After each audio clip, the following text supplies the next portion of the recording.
আসসালামু আলাইকুম। আজকে আপনাদের সাথে আমি ভারতীয় মেডিকেল অ্যাটেন্ডেন্ট ভিসা নিয়ে আলোচনা করব। আপনারা যারা মেডিকেল ভিসা করবেন, মেডিকেল অ্যাটেন্ডেন্ট হিসেবে কাকে নিতে পারবেন, কাকে নিতে পারবেন না এবং সর্বমোট কয়জন মেডিকেল অ্যাটেন্ডেন্ট নিতে পারবেন, এই সংক্রান্ত বিষয়গুলো নিয়ে বিস্তারিত আপনাদের সাথে আলোচনা করব। বর্তমান সময়ে আমি যে বিষয়টা বেশি লক্ষ্য করছি আপনাদের মাঝে, যারা আপনারা মেডিকেল ভিসা করার জন্য অপেক্ষারত আছেন কিংবা যারা মেডিকেল ভিসা করবেন, এদের মধ্যে যে বিষয়টা, যে ভুলটা সর্বাপেক্ষা অধিক আমি দেখছি, সেটা হচ্ছে মেডিকেল অ্যাটেন্ডেন্ট সিলেকশন করার বিষয়ে। আপনারা কাকে মেডিকেল অ্যাটেন্ডেন্ট হিসেবে নিতে পারবেন এবং কাকে নিতে পারবেন না, এই সংক্রান্ত বিষয়গুলো কিন্তু অনেকেই জানে না। আর সেই কারণে আজকের আমার এই ভিডিও মেডিকেল অ্যাটেন্ডেন্ট ভিসা নিয়ে।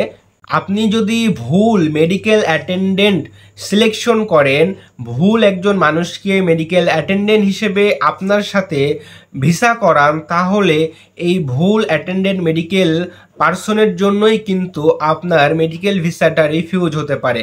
তাই মেডিকেল ভিসা করার ক্ষেত্রে সর্বাপেক্ষা গুরুত্ব দিবেন আপনি যাকে মেডিকেল অ্যাটেন্ডেন্ট হিসেবে নিচ্ছেন সে আদৌ আপনার মেডিকেল অ্যাটেন্ডেন্ট হওয়ার যোগ্যতা রাখে কিংবা রাখে না। প্রথমে আপনাদেরকে আমি একটা বিষয় বলে রাখি, মেডিকেল অ্যাটেন্ডেন্ট হিসেবে আপনি কাদেরকে নিতে পারবেন। 1 নাম্বার, আপনার মা, বাবা, ভাই, বোন, স্বামী, স্ত্রী, ছেলে, মেয়ে। এই ক্যাটাগরির মানুষগুলো হচ্ছে আপনার ফার্স্ট ব্লড।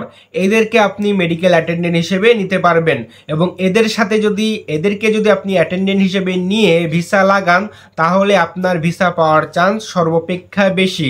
এবং এদেরকেই বলছে, ইন্ডিয়ান ভিসার যে রুলস অনুযায়ী আপনি আপনার মেডিকেল অ্যাটেন্ডেন্ট হিসেবে ফার্স্ট ব্লডকে নিতে হবে, অর্থাৎ আপনার মা, বাবা, ভাই, বোন, স্বামী, স্ত্রী, ছেলে, মেয়ে, এরা হচ্ছে আপনাদের ফার্স্ট ব্লড। আপনি যদি কাউকে মেডিকেল অ্যাটেন্ডেন্ট হিসেবে নির্বাচন করতে চান, তাহলে এদের মধ্যেই কাউকে মেডিকেল অ্যাটেন্ডেন্ট হিসেবে নির্বাচন করতে হবে। এখন আপনার সাথে আমার পরামর্শ যে বিষয়টা নিয়ে, এদের মধ্যে যদি কারো পাসপোর্ট না থাকে, শুধু আপনি পেশেন্ট, আপনারই পাসপোর্ট আছে, কিন্তু আপনার পরিবারের মধ্যে অন্য কোনো পার্সনের, অন্য কোনো মেম্বারের কোনো পাসপোর্ট নেই, তাহলে এদের মধ্যে যদি কারো পাসপোর্ট না থেকে থাকে, এদের মধ্যে যারা 18 বছরের ওপরে, এদের যে কোনো একজনের পাসপোর্ট করিয়ে তাকে আপনার মেডিকেল অ্যাটেন্ডেন্ট হিসেবে ভিসা আবেদন জমা দেন।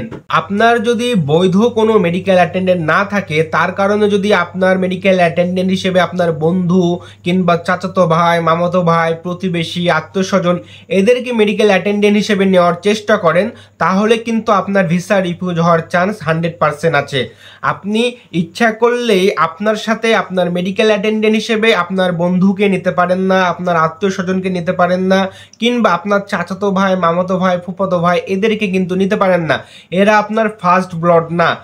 আপনার এরা সম্পর্কে অনেক কাছের হতে পারে, আপনার চাচাতো ভাই, মামাতো ভাই, ফুফাতো ভাই বা পাশের বাসার একজন, কিন্তু এরা আপনার অনেক কাছের হলেও ইন্ডিয়ান ভিসার ক্ষেত্রে এরা কিন্তু আপনার কোনো আত্মীয় স্বজনের মধ্যে বা ফার্স্ট ব্লডের মধ্যে পড়ে না। ইন্ডিয়ান ভিসার রুলস হচ্ছে আপনি ফার্স্ট ব্লডকে অ্যাটেন্ডেন্ট হিসেবে নিতে পারবেন। সোজা কথা, আপনার ফার্স্ট ব্লড হবে আপনার অ্যাটেন্ডেন্ট, অন্য কেউ হতে পারবে না। তাই মেডিকেল অ্যাটেন্ডেন্ট হিসেবে আপনি শুধুমাত্র আপনার মা, বাবা, ভাই, বোন, ছেলে, মেয়ে, স্বামী, স্ত্রী, এদের মধ্যে থেকে একজনকে মেডিকেল অ্যাটেন্ডেন্ট হিসেবে নিযুক্ত করবেন, মেডিকেল অ্যাটেন্ডেন্ট হিসেবে নেবেন এবং যাকে নেবেন তার বয়স কিন্তু 18 বছরের উপরে হওয়া লাগবে।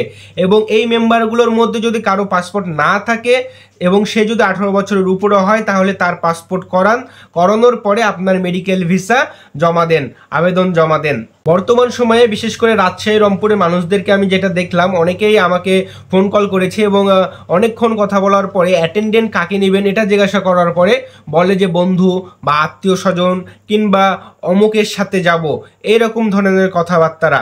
আবার অনেকের কাছ থেকে আমি জেনেছি যে মেডিকেল ভিসায় এমন একজনকে অ্যাটেন্ডেন্ট করেছে যার সাথে মেডিকেল ভিসা জমা দিলে কোনোদিনই সে ভিসা পাবে না, অথচ কোনো একটা ট্রাভেল এজেন্সি তাদেরকে সেই মেডিকেল ভিসার আবেদনটা করে দিয়েছে এবং সে মেডিকেল ভিসার আবেদন করে আইভ্যাকে জমা দিয়েছে কিংবা হাই কমিশনে জমা দিয়েছে। তাই আমি আমার আজকের এই ভিডিওর মধ্যে আমার সমস্ত ভিউয়ারদেরকে জানিয়ে দিচ্ছি, যারা নতুন আমার চ্যানেলে ভিডিও দেখছেন সবাইকে জানিয়ে দিচ্ছি, আপনি মেডিকেল অ্যাটেন্ডেন্ট হিসেবে শুধুমাত্র আপনার ফার্স্ট ব্লডদেরকে নিতে পারবেন। এছাড়াও মেডিকেল অ্যাটেন্ডেন্ট হিসেবে আপনি বাইরের কয়েকজন মানুষ, কিছু কিছু সম্পর্কের মানুষদেরকে নিতে পারবেন বিশেষ ক্ষেত্রে, বিশেষ বিচার বিবেচনায়। এবং এই অ্যাটেন্ডেন্টদের মধ্যে আছে, যেমন কিছুদিন আগেই আমি ভিসা প্রসেসিং করেছি জামাই এবং শ্বশুর সম্পর্কে, জামাই এবং শ্বশুর। তো এই ধরনের জামাই শ্বশুর সম্পর্ক আপনি ভিসা আবেদন জমা দিতে পারবেন, ভিসা পাবার সম্ভাবনা আছে। দাদা নাতি এই ধরনের সম্পর্ক যদি থাকে আপনি ভিসা আবেদন জমা দেবেন, ভিসা পাওয়ার সম্ভাবনা আছে। কিন্তু অবশ্যই দাদা নাতি আপনারা যে সম্পর্ক, একটা দরখাস্ত আবেদন দিতে হবে এবং দাদা নাতির মধ্যেকার যে সম্পর্ক আপনার বাবার কারণে, বাবার এনআইডি বা পাসপোর্ট কপি এগুলো জমা দিতে হবে, যেন বুঝতে পারে আপনারা দাদা নাতি।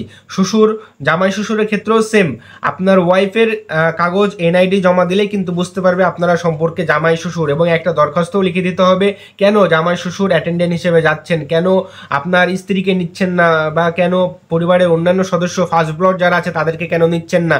সংক্ষেপে এরকম একটা দরখাস্ত কিন্তু লিখে দিতে হবে। তো বিশেষ ক্ষেত্রে আপনার সাথে একদম ঘনিষ্ঠ সম্পর্ক আছে, যেমন আপনার চাচা, এদেরকেই নিতে পারেন আপনার অ্যাটেন্ডেন্ট হিসেবে, কিন্তু অবশ্যই একটা দরখাস্ত লিখে দিতে হবে এবং নোটারি পাবলিক করা লাগতে পারে বিশেষ ক্ষেত্রে। যদিও এখন বর্তমান সময়ে, আগে নোটারি পাবলিক করা লাগতো, এখন বর্তমান সময়ে নোটারি পাবলিক করা লাগছে না। একটা দরখাস্ত, সাদা কাগজে দরখাস্ত দিলেই হচ্ছে যে কেন আপনাকে মেডিকেল অ্যাটেন্ডেন্ট হিসেবে আপনার ফার্স্ট ব্লড ছেড়ে সেকেন্ড ব্লডে যাওয়া লাগছে, বা আপনার জামাইকে নেওয়া লাগছে বা শ্বশুরকে নেওয়া লাগছে, কেন দাদা নাতি যাচ্ছে, এরকম করে একটা প্রত্যয়নপত্র লিখে দিয়ে দিবেন। এবং আপনাদের মধ্যকার সম্পর্ক বোঝানোর জন্য এনআইডি ইউজ করবেন, এনআইডি ব্যবহার করবেন, কিংবা চেয়ারম্যানের প্রত্যয়নপত্র দিবেন। এখানে বলে রাখা ভালো, আপনি যতই চেয়ারম্যানের প্রত্যয়নপত্র দেন, যতই নোটারি পাবলিক দেন, যতই এই কাগজ সেই কাগজ দেন, আপনি কিন্তু কোনোদিনই আপনার বন্ধুর সাথে ভিসা আবেদন করে, বন্ধুকে অ্যাটেন্ডেন্ট হিসেবে নিয়ে ভিসা আবেদন করে কোনোদিনই আপনি ভিসা পাবেন না। আপনার পাড়া প্রতিবেশী, আত্মীয় স্বজন, এদেরকে মেডিকেল অ্যাটেন্ডেন্ট হিসেবে নির্বাচন করে কোনোদিনই ভিসা আবেদন করে কোনোদিনই কিন্তু ভিসা পাবেন না। তাই আপনি ভিসা পাবেন শুধুমাত্র আপনার ফার্স্ট ব্লডকে অ্যাটেন্ডেন্ট হিসেবে নিযুক্ত করলে, এবং বিশেষ ক্ষেত্রে জামাই শ্বশুর, দাদা নাতি, মামা ভাগ্নি এইরকম। তো মামা ভাগ্নি, একটা রিসেন্ট কাজ করছি মামা ভাগ্নির, অবশ্যই ভিসা পাবে ইনশাল্লাহ। কিন্তু মামা ভাগ্নির সাথে তাদের বোন, যে দুজনের মধ্যে সম্পর্ক বোনের কারণে, তাদের বোনও যাচ্ছে, যার কারণে ভিসা পাবে। তো এই রকম কিছু কমপ্লিকেশনস থাকে আর কি, এরকম কিছু কমপ্লিকেশনস থাকে। আপনি ফার্স্ট ব্লডের বাইরে যাকে, ঘনিষ্ঠ যাকে আপনার মেডিকেল অ্যাটেন্ডেন্ট হিসেবে নিচ্ছেন, যেমন শ্বশুর বা দাদা কিংবা নাতি, তো এই রকম সম্পর্ক যখন নেবেন, এই সম্পর্কগুলো নিয়ে আপনি এদেরকে মেডিকেল অ্যাটেন্ডেন্ট হিসেবে নিয়ে ভিসা পাবেন কি পাবেন না, এটা আপনার মেডিকেলের কাগজের উপরে নির্ভর করে।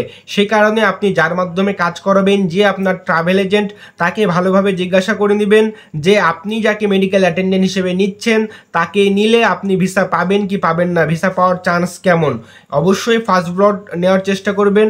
বাকি যে সম্পর্কের অ্যাটেন্ডেন্ট করা যায় বিশেষ ক্ষেত্রে, তাদেরকে না নেওয়ারই চেষ্টা করবেন। আপনার ভিসা পাবার স্বার্থে, ভিসা 100% পাবার স্বার্থে এই ধরনের নিয়মগুলো মেনে চলা খুবই জরুরি, এবং এগুলো খুবই ছোটোখাটো নিয়ম, ইউনিক নিয়ম।